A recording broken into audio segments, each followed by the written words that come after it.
ಫಾಲ್ಸಲ್ಲಿದ್ದೀನಿ. Shankar falls ಅಂತ ಹೇಳಿದ್ರೆ ನಿಮಗೆ ಚಿಕ್ಕಮಗಳೂರು ಮತ್ತು ಏನು ಬಾಳೆಹೊನ್ನೂರು ಶೃಂಗೇರಿ ಮಾರ್ಗ ಮಧ್ಯದಲ್ಲಿ ರಾಜಮಾರ್ಗ ಅಂತ ಹೇಳ್ಬೋದು. ಈ ಮಾರ್ಗ ಮಧ್ಯದಲ್ಲಿ ಬರ್ತಕ್ಕಂಥದ್ದು ಶಂಕರ್ ಫಾಲ್ಸ್.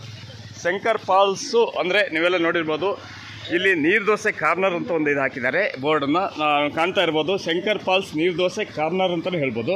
ಅಲ್ಲಿ ನಾವಿದ್ದೀವಿ. ಈಗ ನಾವು ಇಲ್ಲಿ ವಿಶೇಷವಾಗಿ ಏನೇನು ಸಿಗುತ್ತೆ ಅಂತ ನೋಡೋಣ. ಫಸ್ಟಿಗೆ ಇಲ್ಲಿ ಬಂದಾಗ ನೋಡಿ, ಇದು ಒಂದು ಎಳ್ಳಿಕಾಯಿ ಜ್ಯೂಸ್ ಅಂತ ಮಾಡ್ತಾರೆ. ಇದು ಸೂಪರಾಗಿರುತ್ತೆ. ಇವ್ರ ಹೆಸರು ರಾಜು ಅಂತ ಹೇಳಿ. ಹಾಯ್ ಮಾಡಿ ಸರ್. ಹಾಯ್. ಸೂಪರಾಗಿದೆ ನೋಡಿ. ಯಾವಾಗ ಬಂದರೂ ಇಲ್ಲಿ ಭೇಟಿ ಕೊಡಿ, ಶಂಕರ್ ಫಾಲ್ಸ್ ಅಂತ ಹೇಳಿ. ಅದೇ ರೀತಿ ಎಲ್ಲ ಸ್ನೇಹಿತರು ಬಳಗ ಎಲ್ಲ ಪ್ರತಿಯೊಂದು ಇದ್ದಾರೆ ನೋಡಿ. ಇಲ್ಲೆಲ್ಲ ಬಂದಿದ್ದಾರೆ. ಹೇಗಿದೆ ಸರ್ ನೀರು ದೋಸೆ? ಏನು ತಿಂತಾಯಿದ್ದೀರಿ? ಓಕೆ, ಹಾಯ್ ಮಾಡಿ. ಓಕೆ ನೋಡಿ, ಇಲ್ಲಿ ಒಂದು ಪೂರಿಯನ್ನು ಮಾಡ್ಕೊಂಡು ತಿಂತಾಯಿದ್ದಾರೆ. ಅದೇ ರೀತಿ ಇಲ್ಲಿ ನೀರು ದೋಸೆಯನ್ನು ಯಾವ ರೀತಿ ಮಾಡೋದು ಅನ್ನೋದನ್ನ ಒಂದು ನೋಡಿ. ನೀರು ದೋಸೆ ಸೂಪರ್. ನೀರು ದೋಸೆ ಶಂಕರ್ ಫಾಲ್ಸಿಗೆ ಬಂದಾಗ ಒಂದು ಕಡೆ ಇಲ್ಲಿ ಬಂದಾಗ ಯಾವಾಗಲೂ ಮರಿಬೇಡಿ, ಭೇಟಿ ಕೊಡಿ.